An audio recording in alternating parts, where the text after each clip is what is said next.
This is going to be a spicy episode of the water hole. I could just tell by my personal. It's the watering hole. I know, but I'm thinking about changing it back now. Me and Brandon had this conversation the other day. It was like the water hole versus the watering hole. The water hole. I'm going to the water hole. That's where I want to hunt. The watering hole. I don't know. This is still up in the air. Like everything in life is always up in the air. It feels like in the times that we're living right now.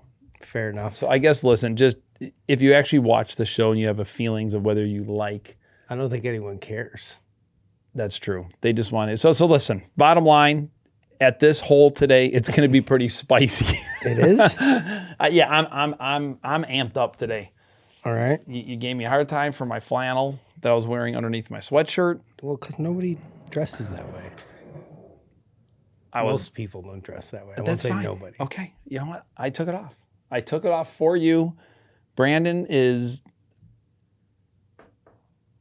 I learned a lot about Brandon this morning. You actually have to set alarms while you're in the shower. I can't even believe we're going here right now, but we're going to go here for a second. It's a leftover alarm. It's like I get up, I hit snooze, I get in the shower, and then when the snooze goes off, it's like, you snooze only one time? No, there's no way Brandon snoozes one time. Yeah, there's no way. It's impossible. I know this, Todd. I just wanted him to answer the question. 100%. It was a leading question, they would say. I have my how many times you generally snooze? Oh, just one. I do the one to and then I'm actually snoozing in bed, and then then the next time it goes off, I do it again, and then I get in the shower, and then when it goes off, I'm like, oh, I know I've been in there for about 5 minutes or whatever, so that way I know okay, I have this much time, and just keep it all nice and organized. And yet you're still late every day. Barely. Barely late.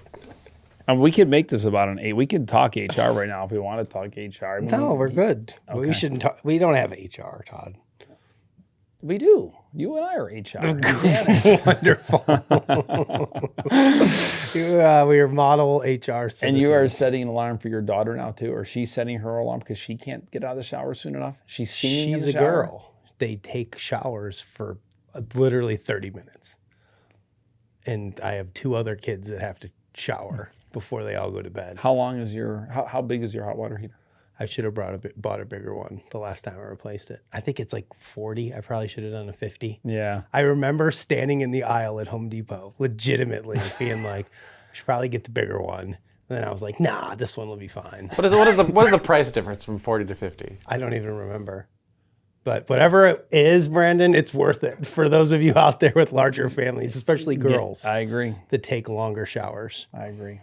So, yeah, my wife actually started it. But don't you after a while, dude, your fingers just start to get like... Do you think they care, Todd? No. I just feel like it's just like I'm unproductive. Like I just take a shower, do what you got to do, get moving, rock and roll, baby. Move, start charging, I'm very much the same way. I'm in there for a reason. Got to get clean, got to get out, got stuff to do. When you're 10, you got nothing to do. You just want to sing. So what are you saying? You Brandon's just want to sing 10? Sabrina Carpenter songs. Brandon seems to take quick showers. He said like 5 minutes. That's an acceptable amount of time. All right, we better start getting into some hunting action. Justin, what do you got sitting over here, man? I just have my binoculars because they came back from Vortex yesterday because I had to send them in to get the eye cups repaired because I was dumb. And were you damaged dumb? them. What would you do? I don't know. I damaged my eye cup. The left eye cup was damaged. But so I sent it in. I know where you're going. To the VIP warranty, which is the greatest thing ever. 100%. And I had them back in like maybe 10 days, 2 weeks. Less than 2 weeks, I think. Yeah. To get them back. They sent them back with this sweet little card that says they checked everything. My technician was Lane, so shout out to Lane. Are you sure that's just not printed? Yeah, no, that's real. No, Look, that's legit. They had to. That's legit. Yeah, no, they had to write the number like of my binoculars on there, and they had to go check off that they did all the different things. They checked them for everything, and they sent me a new decal. Look at that. Listen, I sent my That was freaking sweet. I sent my UHDs in last year because and they somehow, cleaned them up, dude. They're spotless. They're like brand new. My UHDs last year somehow. I don't know how I did it, with the exception of I am very hard on everything I own. I had a chip I had a chip right in that lens, glass, whatever. Yeah. And dude, same thing, man. Same thing. Without fail, super I had fast. a pair of Vipers that I got, Done. dude, probably 15 years ago. I mean, it was a long, like well before we ever worked with Vortex or knew them. And I must have sent them in over the years. I think you sent them from here. I think I remember you doing it. 4 or 5 times for eye cups. I remember I dropped them when I went to Colorado one time and just completely like bent the whole eye cup Dude, in. you should just keep these things at your desk. You could just watch everyone's computer monitors. Yeah, I can literally read the text on Matt's. That's a great way to foster a productive work environment, Todd. Sit around with binoculars and stare at everybody's screens all day long. Dude, I mean, that's definitely something Todd would do for sure. you got to keep productivity, man. You can't have people just not milking. You can't have people just milking the system. You'll go out of business. They checked and repaired the diopter.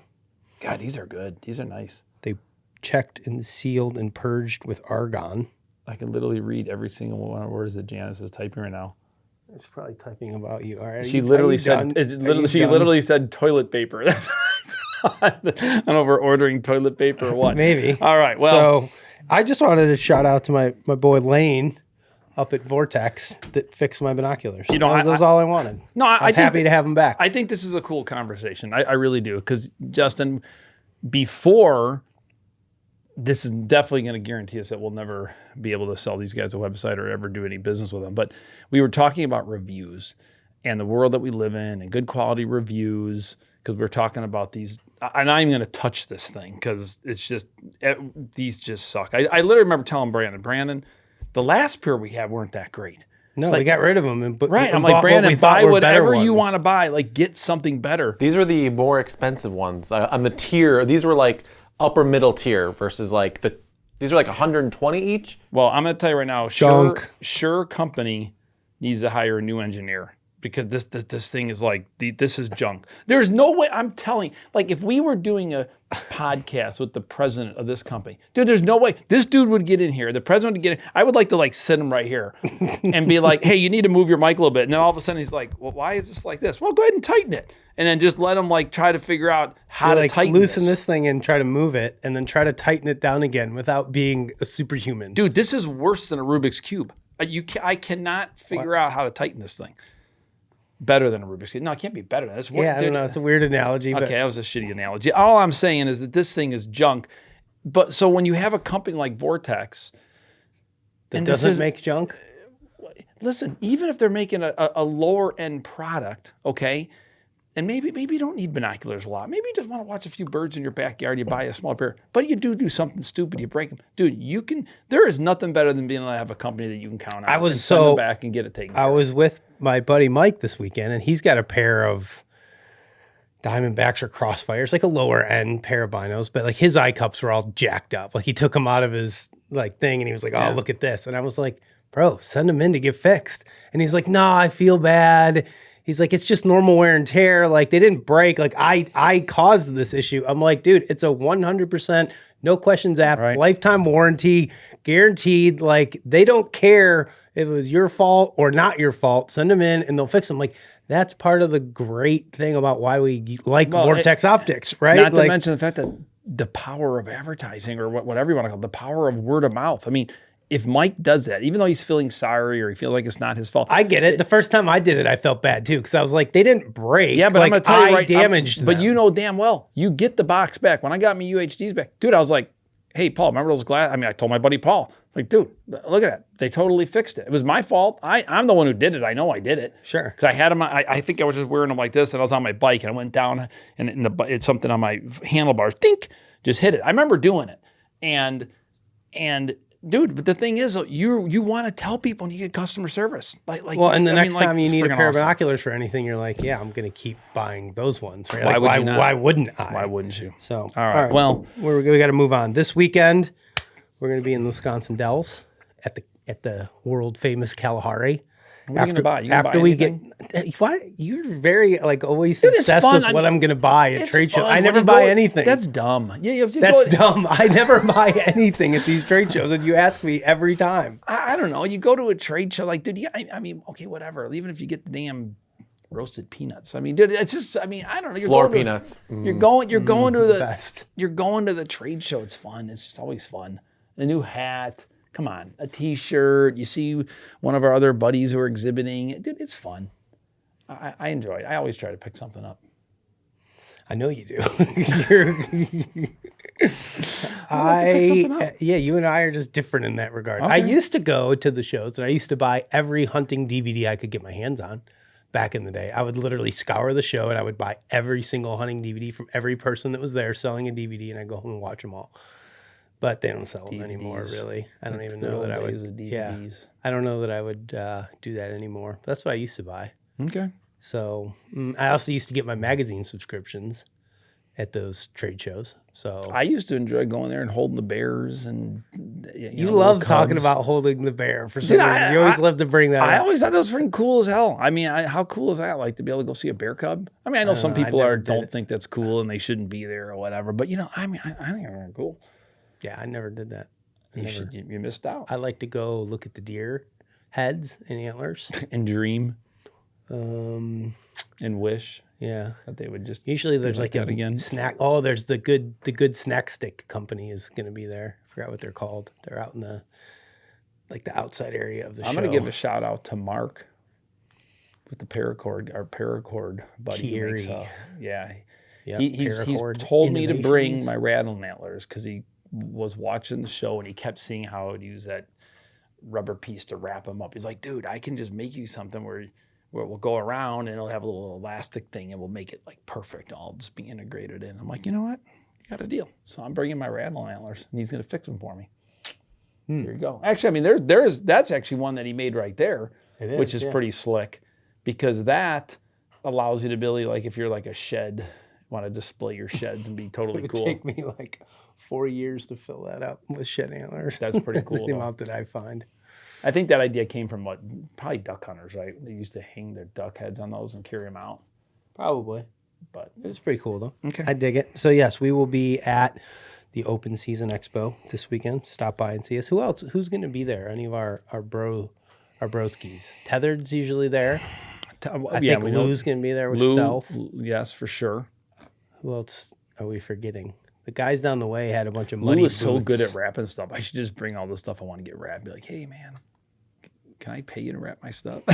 What else do you need to get wrapped in stealth strips? I would wrap everything in stealth strips. I mean, dude, you know me. I'm like, I like quiet. That's a good point. Dude, I like putting it on my zippers. I mean, you know what? I'm a bow hunter. I want my stuff to be as quiet as possible. We've gone over like this. You mean just a little... Dude, yeah. You get something that hits your binos when you're pulling them up or... Dude, anything. Why? Dude, it's... Brando. Oh, my. I turned this off. Oh, of course, yes. Yeah, it just turned itself back on. I put it on silent before we even started this. Sure you did. Yeah. It is on. And who was it? It is on silent mode. It's an alarm. Mm-hmm. Okay. Right. So most importantly, stop by, see us, that's right. Chance to win some free gear, because I usually think we give away more than just one thing. I mean, I know we do the Matthews bow, but we might do something extra this year. That's the only thing anyone cares about is the bow. I don't know. What else could you give away that they would be like super pumped about? A pair of binos, baby. People would be pumped about a pair of binos. I would take a pair of binos all day long. Anyhow, make sure you stop by. You see us. We're going to be there. It's going to be fun. We got some gear to sell, people to see. It's going to be awesome. Fair enough. I'm going to buy some stuff. I dig it. Todd will find something to buy. You come home with something always. What's that look for? I'm just trying to think like what I may need to purchase. Like what do I have a need for? What do you need hunting wise this year? I know we got to get some more seed from Rack Fuel while we're there because that's a consumable. I need that every year. Yeah, that's an every year. It's going to be time to plant food plots. I'm feeling pretty good, man. I mean, I went. I know you went out this last weekend, did some cool stuff in Iowa and kind of planning for your Iowa deal. I went out and started getting ready for turkey hunting, and I put one of those trifecta cameras up. Okay. Dude, the trifecta camera is kind of cool, man. 100%. I think it's way more usable than the 360. The issue the 360 is cool, but the 180 is cooler. Remember, you can use a 360 as a trifecta by turning those different zones off. But I know, but there's something about just knowing that the back of the camera doesn't work and you don't have to take the time to do that. But dude, I put it like in the perfect spot. Like there's this opening I want to catch him here, and I want to catch him coming down this road. Like it's perfect. Like I checked it too, and two toms just came through there right where I'm planning on getting. Yeah, it's freaking perfect. It was set perfect. And you're gonna hunt first season? You going out first season? Yeah, I'm lucky enough because I have that landowner tag. Yeah. So yeah, I mean honestly, I think it's like unless it's like 14th or something. Does that sound right? Well, I'm going to Tennessee first with Josh. Okay. So, and that's 14th. Always a great hunt because I'll tell you what, he's got birds. I mean, oh my gosh, people who live in Tennessee, dude, there are a lot of animals in Tennessee. But would you trade more birds and more animals for smaller bucks? No. See? No, but boy, the animals are just amazing. I saw when we were in Iowa, I saw a bunch of pheasants. That's cool. Wild pheasants. That's cool.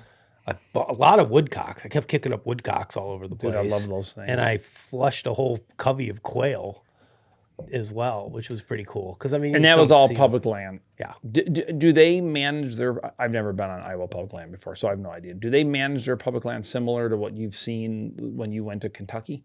Yeah, I would say so. So definitely better than legitimate Illinois. Prairies and like maybe even tree plantings, ag fields, tree plantings, clear cuts, hinge cuts. I saw standing beans and standing corn in some of the ag fields. So yeah, it's definitely, I would say, very like wildlife minded. Yeah. You know, in terms of their public land. Where I mean, I've been to a lot of Illinois stuff, and I'd say like locally, some of our like conservation districts and stuff are starting. They're doing more. They're doing a lot of like, I've seen a lot of invasive removal where they go take buckthorn and honeysuckle out. Well, if you go home to you go to your house, when you leave here, there's multiple spots where they are starting to burn. Plant oak trees. I don't know that a lot of that is state as much as it is like city? More local, like county stuff. Because I mean, some of the state stuff that I've been on doesn't seem like they really do a whole lot in Illinois. At least not the way that I've seen in other places. But listen to what you just said. I mean, and it's simple. Like we should just make our own T-shirt. Habitat equals animals. It's simple. Oh yeah, for sure. It's simple. I mean, you keep cutting down tree lines, getting rid of everything, more ag, more chemicals, less, buffer zones. You have less wildlife. So that's cool to hear that Iowa is that way. Yeah, we saw turkeys. I mean, I'll say this. But neither one of you found a shed. Mike found 2. Okay. I will say, so Saturday, so we went down Friday night. We had a full day on Saturday.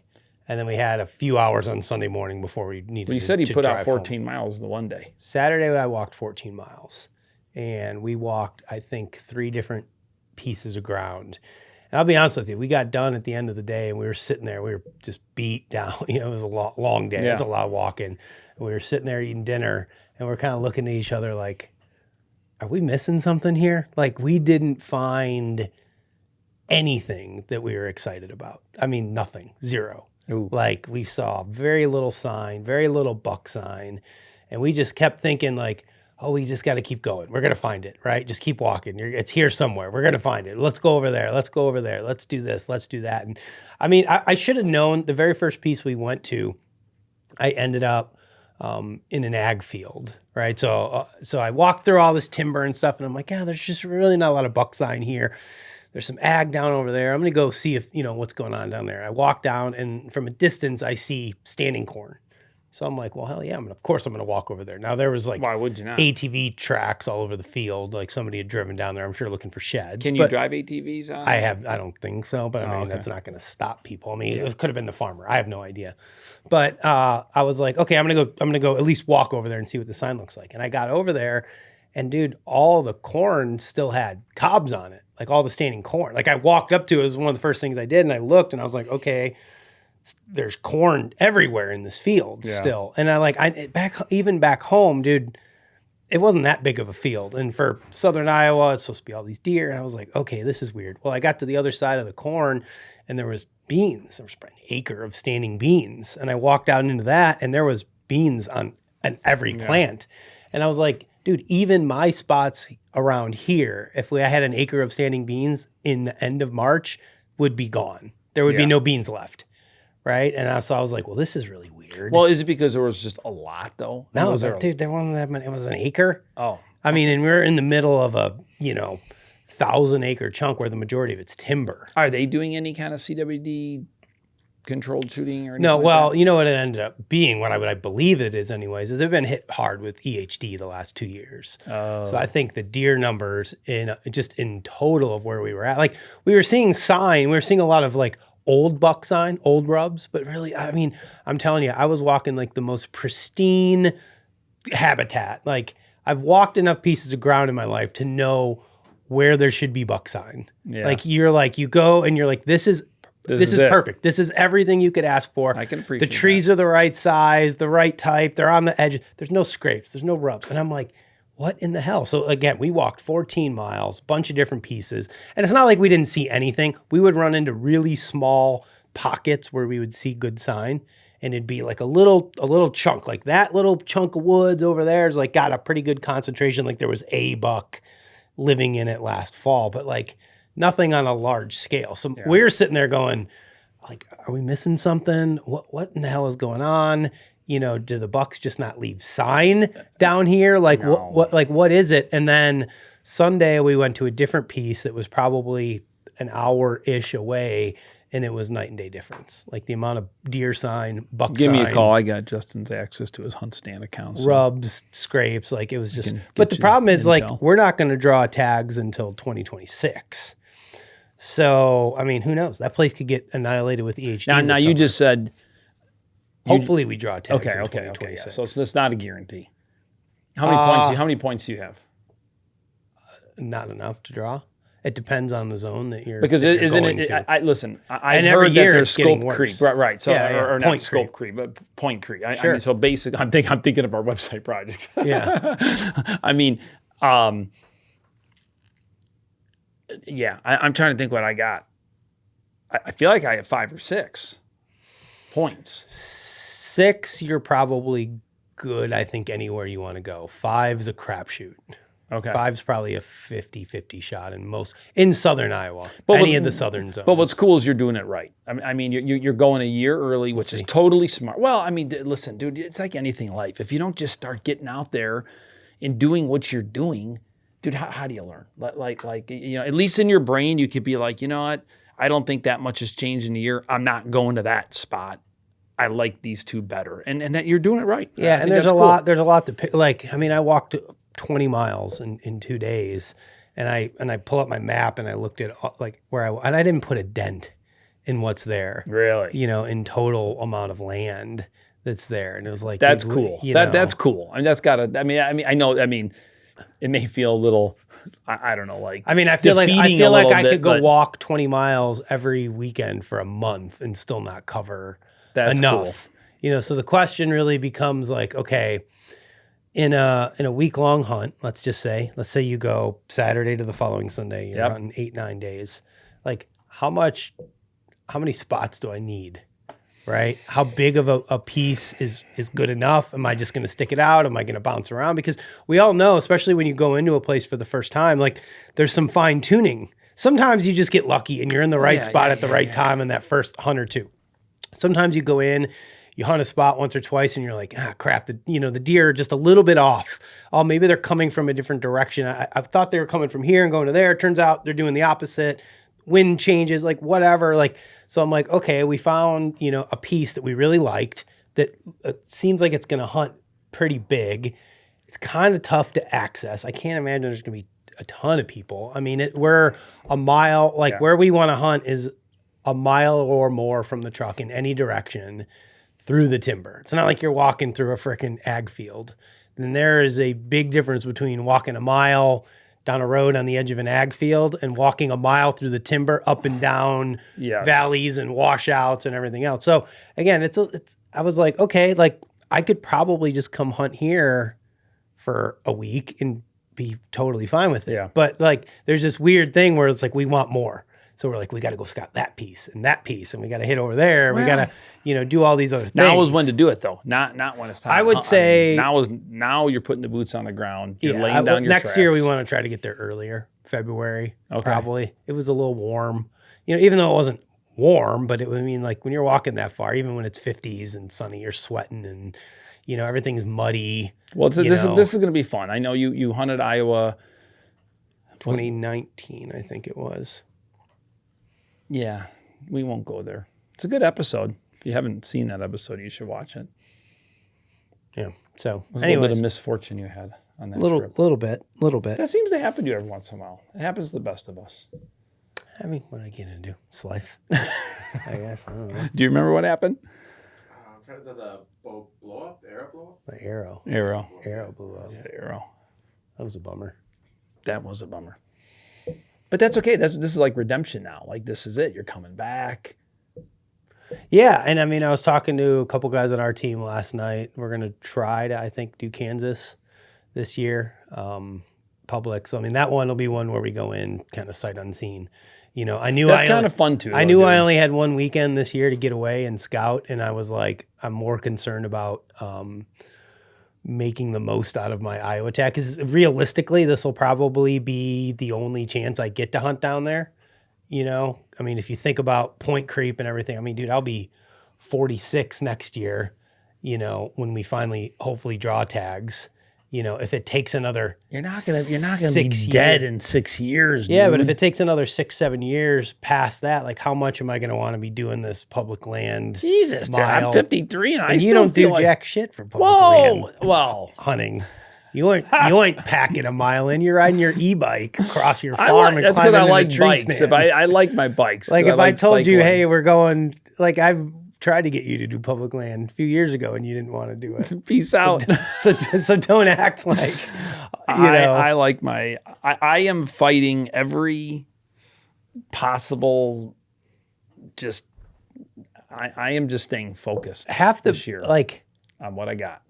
It's one thing to get in there and hunt, right? Then it's like when I went on this 8-mile hike or whatever on Saturday. You get 4 miles in and you're like, God dang it, now I got to turn around and go back, And that walk back sucks. It's a lot longer. So, I mean, yeah, you got a mile plus in. And they don't allow e-bikes. I can't ride an e-bike through the woods. No. So yeah, some of the places, do. So, it's some of the more rural areas have like low maintenance roads. Okay. Where like when it rains hard enough, like you ain't getting down it with a truck. That's what I've heard. I've heard that there's something about the mud or whatever. Like, it is just Kansas is very much the same way. Okay. Right. So I think in those cases, if you're hunting one of those spots, I think an e-bike would be good.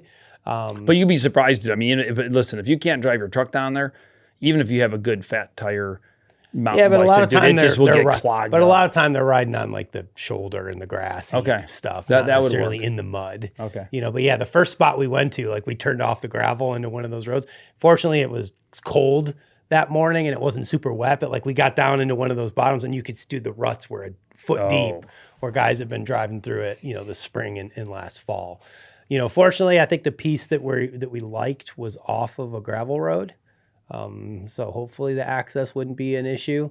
But again, this is going to be good. This is going to be a fun story to watch. You got to think it's every bit of a half an hour walk to get back to where you want to hunt, So when you just start looking at timing of like when you have to get up, drive there, get your stuff, walk in, then you got to get set up in the morning. I feel like it's one of those places I'm just going to plan on sitting all day.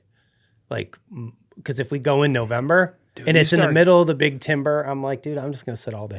Yeah. Even if I come down and move to a different tree within that vicinity, like, I ain't walking a mile in, a mile out, then another mile back in the afternoon. No. I'll just hunt all day. Plus, if you're going for it and that's what you're there to do, that's like when sometimes you go with outfitters and they want you to take the middle of the day off and have lunch or whatever. Like, dude, it's kind of like, man, listen, I'm like here to hunt. Like, I'd rather just hunt hard all week. Yeah, if I'm here, I think we're like, I'm here. I'd rather just, even if I'm just sleeping on the side of the mountain or just whatever, like, or like you, even if you're getting down below the tree, like, it's kind of cool. I think we're the exception to the rule of most people to go hunting with an outfitter. Maybe you're right. You're right. You're probably there's a lot of, Now listen, I don't want to be completely nosy here, but now, with you going there with Mike. Now, Mike had a pretty incredible hunt. I'm hoping that we're going to have that hunt up here. Matt. Matt. Oh, who'd you go there with? Who did I go to Iowa with? Yeah. Mike Willand. Oh, Mike Willen. Okay, Yeah, you know, yeah, I misinterpreted that. then. Yeah. Okay, I was No, gonna like 'cause, Kansas this year will be. It sounds like it's gonna be me, Matt Millard, Tyler Barron, maybe Ryan Cornelius if he Got it. decides he wants to show up and hunt. So we have a couple pieces that we've kind of e-scouted that we've looked at. Cool. So I think Kansas tags go on. I think you have to apply like in April. So I mean that's like a week. We're like a week away. So we're trying to have this discussion of like, are we going? If so, what zone are we going to apply for and all that jazz. Exactly. Yeah, that gets complicated. Okay. Well, sorry, I missed. you're good. So I was wondering if I was thinking, you know, is he like literally scouting like 5 years out, or is he going with you to give you some tips and show you some different things? Sure. Or Yeah. Got I'm it. gonna be in a different zone than Matt was in. Okay. So Got it. because the zone he was in, I think it's gonna take even more points to draw. That's like the main like zone where everybody wants to be. Got it. So, but point creep is real. Like even like looking at next year, I'm like, fingers crossed I'll be able to draw next year. It's like, Are we boring you, Brandon? It's You're doing close. a lot of weaving back over there. Brandon's like, man, what are they talking about? I met at we stayed. Did you at- bump into anybody when you were just walking around? Mike saw two guys the first morning that were out, and it looked like they were checking trail cameras because they had a climbing, like a single climbing stick with them. I think they were going up. They probably had cameras up in trees. Oh, okay. So, but other than that, we didn't see anybody else. The guy that owned the little Airbnb we stayed in was super cool. He owns like 80 acres, like right across the street. And he was like, if you guys come back and hunt next year, you know, I'm going to run a few guys through there if you want to pay a little trespass fee and go, you know, hunt my 80 acres or whatever. And we were just like, dude, I mean, thank you. I appreciate the offer, but we'd rather go. I don't know. You monkey wake up, around. you see a big one over there, like, I'm in. Yeah, I mean, maybe. Put Yeah, me I mean, down. they've killed Maybe some that good sounds deer on perfect it. for They've me. killed some good deer on it. They were actually burning all the prairies right behind the Airbnb we stayed in. So we showed up on Saturday after we ate dinner and everything was on fire. Like, I hope they don't burn our house down while we're sleeping. It was a good weekend to do that. Well, at least Saturday. Saturday was Saturday, perfect. I got it a was small Saturday. burn in on Saturday. Sunday wasn't happening. Sunday was rainy and it rained all day. I was hoping it was going to stop. That's when I ran out and grabbed my e-bike. Drained a good portion of our morning. I think we walked we were out for maybe 4 hours. Did you wear rain gear? No, I did not. It wasn't raining that hard. Got it. I mean, I got wet. I just changed my clothes before we came home. Well, this will be good. Okay, Mike Willen. Sorry, my bad. Yep. No, it's all Not good. Matt. I was wrong. Okay, Yeah. cool.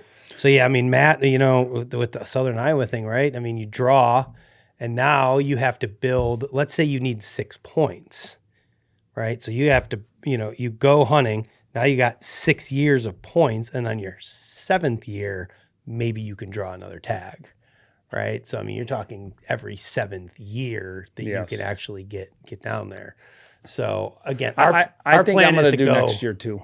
Our plan is to go back next spring, scout the same piece because we didn't cover the whole thing. It's probably, I think the chunk we were on was maybe 1,500 acres, something like that. It's a big chunk. Dude, it's a lot of ground to cover. I mean, in 4 hours of walking and trying to get the lay of the land, I probably covered 300 acres of that. Yeah. Did you and Mike know. just totally just Yeah, we just kind of to- always started together and then kind of like split off. And then we would call or text each other like, hey, where are you at? What are you seeing? Is this good? Is this bad? And the one thing I wish we would have done differently on day one that I will definitely do differently next year is like, if I don't see the sign that I'm looking for, like pretty quickly, like we need to just get out of there and go somewhere else. Our problem Is there that much public land there? I mean, like literally, you just keep on driving to the next one? I mean, one of the places we scouted on Saturday, again, dude, we only touched a portion of it. It's, I don't even know how big, 10,000 maybe total acres or that's something. amazing. Like, and we only covered a couple hundred of it. that's cool. But again, like, a so lot of land. what I was saying though was like, okay, I mean, think about that, we Brandon. just kept thinking that there was going to be better sign. We just needed Yeah. to keep walking and keep going. And Well, it's over 10,000 the next acres is a hill lot. and around I the mean- around the next bend or whatever. But like, so as an example, this was the 2 spots that we walked. That's the whole piece. Holy cow. Right. So this is what we walked here. This is everything in red that I outlined is the whole, Oh, that's Park. unbelievable. right? And we covered these 2 spots. That's it. Oh, You know, that- dude, yeah, we could walk for, You could spend a week and not hit all that. yes, 100%. And then the spot that we ended up liking was down here. You can see all my my point. But like you could see what I covered. That's all heavy woods there. That's just woods. Yep. And that's cool. But I mean, dude, I covered, what is that? But think about that, Brandon. I mean, that? just a few times that you come out to the different farms, like, my smaller farm, when we're doing even photo shoots, and we walked back and we hung that one stand, and just think about it, like, you feel like, gosh, there's a lot of walking. That's 40 acres. That's not, it's nothing. 53 acres. 10,000, that's a lot. And sometimes it's hard to narrow down, like, where do you want to go? So we usually are looking, like, what we would do is we would look at the topo maps first for habitat, that we thought could potentially hold deer, something with edges and diverse types of habitat. Yeah. We'd look at topos, to try to figure out where the ridges and everything were. And then we would pick a spot that we wanted to go to. But, interestingly enough, like, we tried to avoid the places that were super heavy timber. Right, because there are a few spots. It's funny because you think Iowa and you don't think like heavy timber. No. You think like grass fields with cedars in them and stuff. And there was some of that, and that's where we naturally went first, and just weren't seeing the signs. So we kind of begrudgingly were like, let's go to one of these spots that's just giant chunk of timber, and there was tons of sign in it. So I was like, okay, well, this is weird. But again, I think it's, from my understanding and from talking to a few people that know the area much better than I do, they said like the EHD has been bad the last couple of years in a row. Heard that. And it seems to be like in pockets. So certain areas will just get decimated, and then other areas haven't gotten touched. Mm-hmm. So again, the issue that we have right now is, okay, this spot that we liked hopefully will be good this fall if it doesn't get hit with EHD. But if it gets wiped out with EHD this fall or this summer, we don't want to just show up next year and be like, this is where we're going. Like everything can change in a year. Frightening. Yeah. And you wouldn't even necessarily know that. Yeah. So, I talked to Millard when he went to Iowa. Dude, he spent 3 weeks there. And he said he walked like 15 different spots. And I think he said like 10 of them were just dead zones, just nothing. Like what we saw. Because I was texting him. I'm like, dude, what did you see? He's like, I went to 15 spots. 10 of them were junk. 5 of them were good, but 2 of those 5 were really good. The other 3 were acceptable. And again, the only way you're going to figure that out is he spent almost a week scouting before he even started hunting. He just every day would get up and walk a different place until he found what he was looking for. But just think about that though. But that's a smart way to do it. That's a smart way to do it because, dude, you just know. You just know when you even if you own private land and you get out and you walk like, oh man, it's just not here. And then all of a sudden you get to a different corner of the property or a different spot. And all of a sudden it's just like, it's here.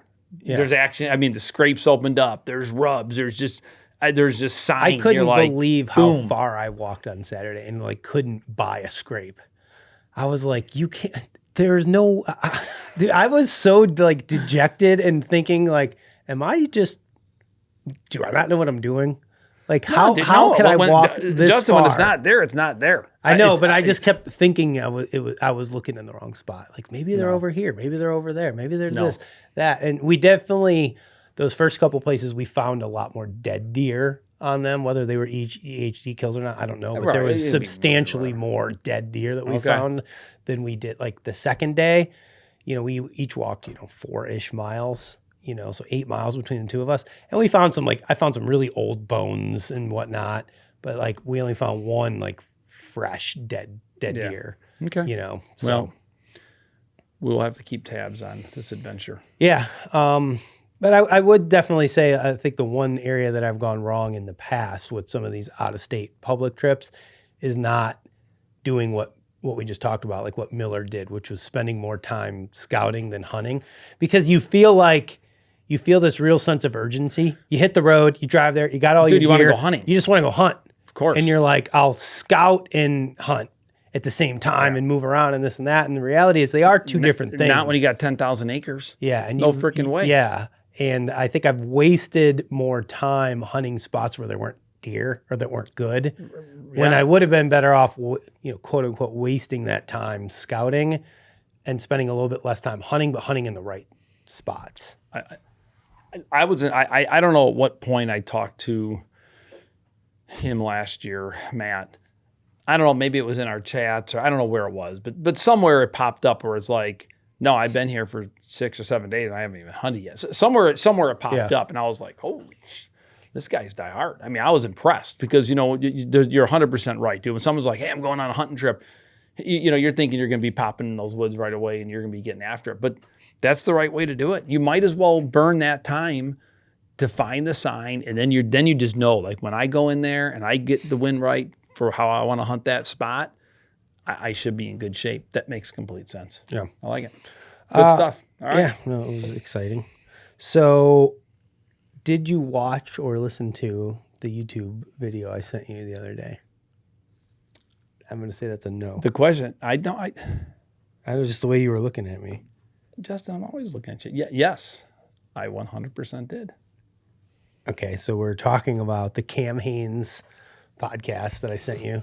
I think it was, they call it Shit Talkers Weekly, which I think is great. It's a great name. I love it. And they were talking about Cam Hanes leaving Origin, quote unquote, leaving. I think I use in air quotes because it felt more like he got fired than he chose to leave.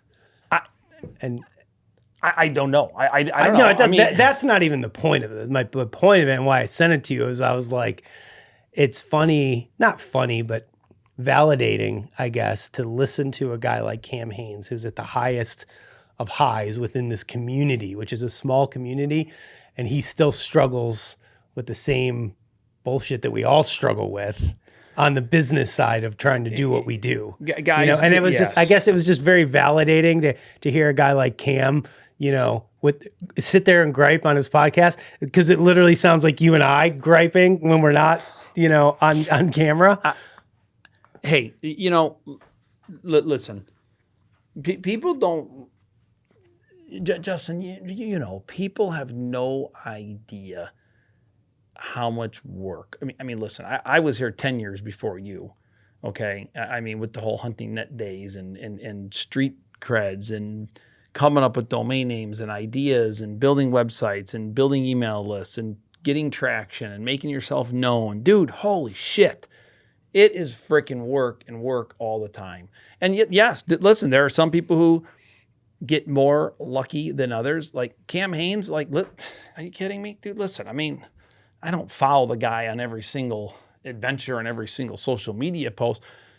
But dude, the guy has worked his nards off 100%. Nards is a great choice of words. Balls, whatever, okay? Nards is like if you grew up in the 80s, like I did grow up pretty much in the 80s, that's how right? you know. Like. So, I mean, the guy, listen, I feel like me and Cam probably have a lot. Like he's got his keep hammer and I got my keep charging with my Rhino book that I like, whatever.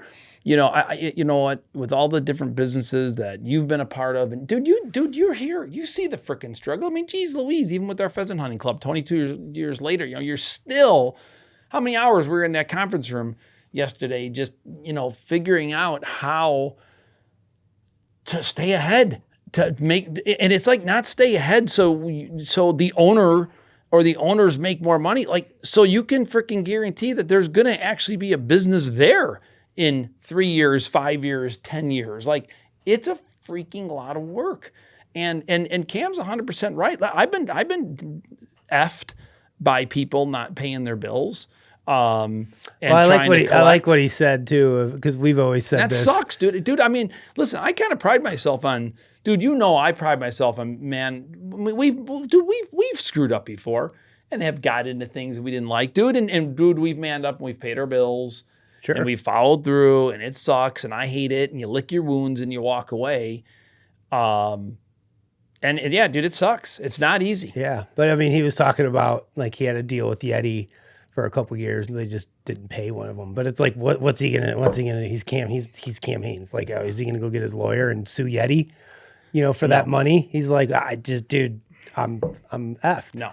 I got screwed out of the 30 no, G's. but listen, what would be cool would be for Yeti just to write the guy a dang check. I mean, seriously, doesn't matter. I don't care if you got $1 million or you got $10 million. You know how it is though. There's like levels of insulation, like a lot of times between you to the marketing company to the final, like and he talked about that. But you know what? Nowadays, with email, with text messages, I mean, come on. I mean, listen. First of all, if anyone's in business and you are 100% doing at the bar handshake We're deals. handshaking. Okay, yeah. You know what? That is a contract. And if I shake your hand, I say, Justin, we're going to try to do this. Yeah, dude, that is supposed to be a deal. That is supposed to be real. That is supposed to be binding. Sure. And you should be able to trust that and count on that and be like, let's do this.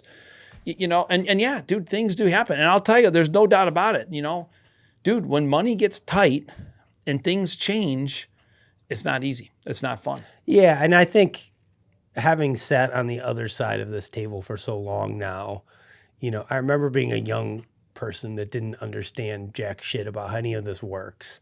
And it's so easy to default to like, oh, you're just chasing the money, right? You just left because of money or this or that. And I think Cam did a really good job of explaining it, because I get it. That's how it just seems, you know, when you're on the other side and you have no idea what's going on and you're like, oh my God, Cam, you know, told us all to buy Origin camo and it was the greatest thing ever. And now he's with Sitka and he's sold out and everything. And he's like, dude, that's not at all. Like, well, I thought I was going to be there forever. He's like, the business was struggling. They had to make decisions and I got freaking cut. Right. You know, it's from my own company that I was a part of. Right. You know, he's like, it is. And then he's, what am I supposed to do? Like, as a guy that now has employees, right? I mean, back in the day, I'm sure Cam thought it was a lot easier, right? When it was just him running up mountains, doing an Instagram channel all by himself. And I promise you, Cam, if you're willing to listen to this even for 2 minutes, dude, I promise you, being a guy who's been in business for over 30 years now, managing payroll, dude, good luck. Just wait, because the real fun is about ready to begin. I'm sorry, but it's just the reality. Yeah. Believe me, if you listen, anybody who has a successful business that's able to pull it off with 2 or 3 people, stay there. Listen to me, stay there. And sorry, Brandon, I didn't mean to pull your ears out.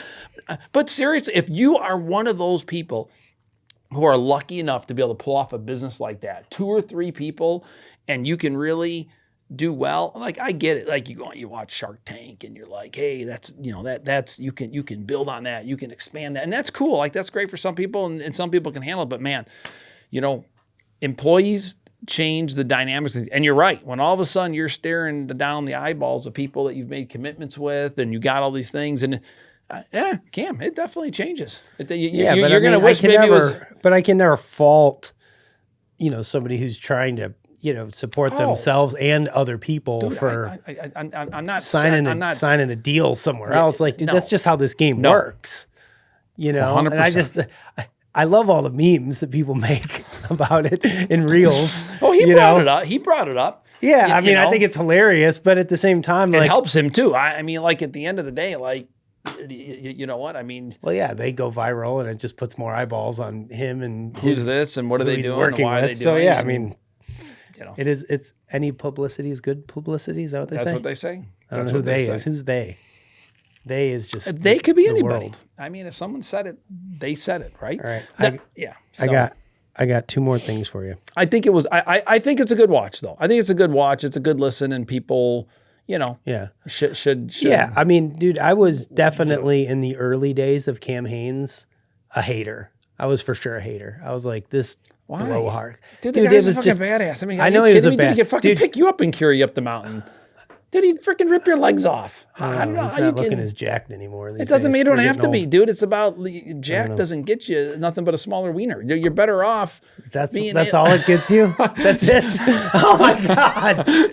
You're better off for longevity. That's terrible. That nobody would ever want to be jacked, Todd. Like, we'd all be skinny. They're usually boys. Compensating for something. I mean, you think so? Yes. That's what it is. Or yes. They either got and... beat up as a kid or had childhood issues. Generally, you listen to a lot of people. It's a lot of times why people do that stuff. That's a lot of gross generalizations here. Maybe people just want to be healthy. Dude, healthy. Well, I mean, there's a different. Roids, dude. Are you talking about like professional bodybuilders, like or just somebody that's like in shape and fit and muscular? I don't care if Cam lost another 30 pounds, dude. He'd still whip your ass in my house. Now, on a bicycle, I think I can hang with him for a while. I'm just Cam. He's got pretty sick endurance, I think. He does. But I can hang for a while with him. And he's at elevation. He's got the I didn't say. Well, that's true. I'd still hang with him. I can still hang with him. All right. If you could pick I love when he pulls These his are phone some up. Whenever fun- he pulls his phone up. These are some fun questions that we're gonna try out this weekend at the deer show. I Our got little some man on ideas for the this. man Okay, on the go street. ahead. But I'm gonna Right. ask. I'm gonna start with you. We're gonna Okay. get yours. If I you love could these. pick one YouTube hunter to go hunting with, who would you go hunting with? Who would it be? Dude, who I was just talking to.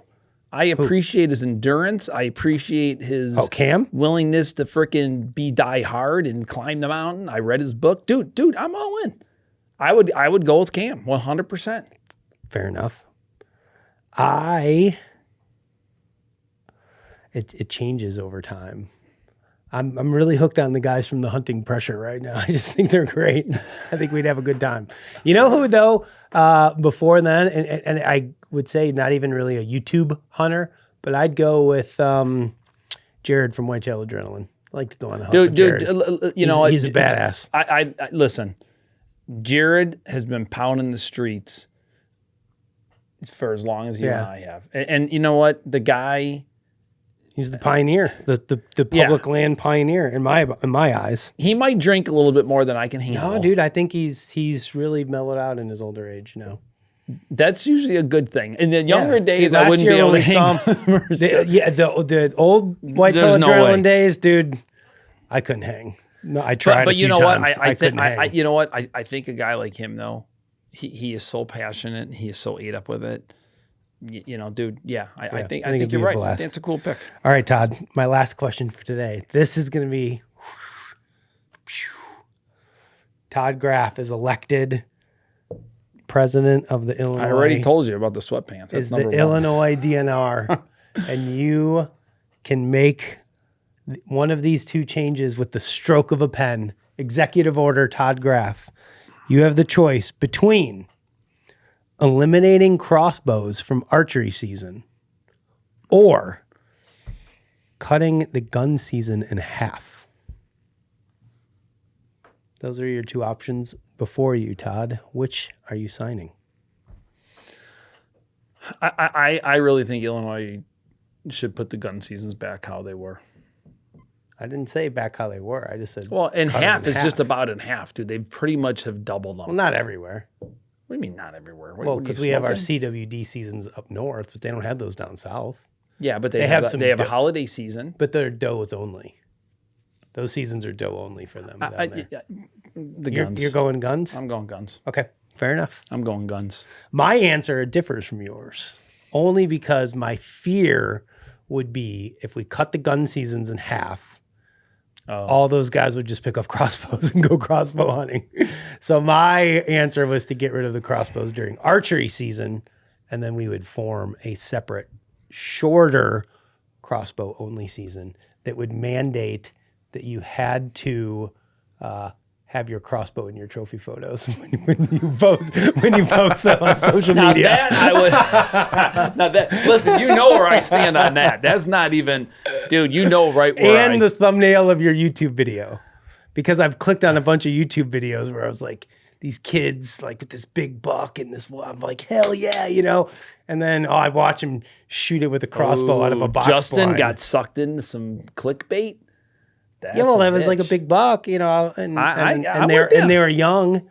I figured they'd be shooting regular bows, but they weren't. Listen, okay, fine. Todd Graff for president. The sweatpants is a go. Sweatpants are go. I just bought a new pair the other night. Justin, your sweatpants aren't the sweatpants that I'm bashing on. So, dude, you know what I'm talking about. I was at Chipotle the other day with Sonya. I was just like, are they sweatpants or are they like pajama pants? Dude, they're just a lot of them are pajama They're pants. pajama. Just you look like a freaking slob. Grow up, dude. Well, they're in high school, dude. So what? You don't know who they you're haven't gonna grown meet. up yet. They're working on it. Grow up sooner. You have to pose with your weapon. Yes, regardless of what it is. Regardless, I don't care. All trophy photos must include We're ending right a now. weapon so we can properly judge you. I don't care if you're using a crossbow. I don't care if you're using a recurve. I don't care if you're using a compound. I don't care what you're using, but be proud of it. And you know for a fact, those crossbow guys, they will not pose with their crossbows. You're weak. Don't do that. Because of guys like you bashing them. So I'm not they're scared. I'm not bashing them. I'd shaming. rather see you be Weapon proud shaming. of what you did. Is that what we call this, weapon shaming? Going out and taking an animal, be proud of what you did, man. Fair enough. That's all for today. We'll see you guys and gals hopefully this weekend at the Open Season Expo, Kalahari, Wisconsin Dells. Keep charging. And keep charging.